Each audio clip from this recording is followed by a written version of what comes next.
Ibu tarik napas, tarik napas. Ambulans sempat terjebak, ibu hamil di Gorontalo nyaris melahirkan di tengah banjir.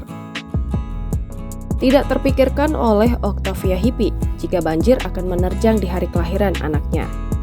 Octavia, warga desa Cendana Putih, Kecamatan Bone, Kabupaten Bone Bolango, terpaksa harus mengejan di tengah banjir yang mulai setinggi lutut. Panik dan takut banjir semakin tinggi, pihak Puskesmas Bone lantas mengevakuasi Octavia ke tempat aman menggunakan mobil ambulans.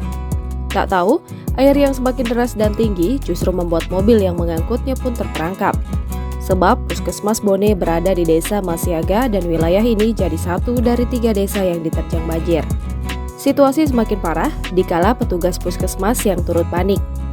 Beruntung, mobil bisa keluar dari air banjir yang mulai tinggi dan tiba di Rumah Sakit Tombu Lilato yang berada di 18 km dari Puskesmas Bone, ungkap Firda Husain, Kepala Puskesmas Bone. Sebelumnya diketahui banjir bandang menerjang Kecamatan Bone, Kabupaten Bone Bolango. Banjir mulai menerjang sejak siang Senin 22 Agustus 2022.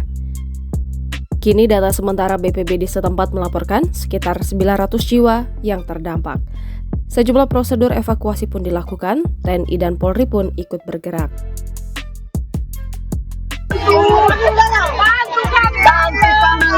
Ibu tarik napas, tarik napas. Jangan lupa subscribe, share, komen, dan like ya!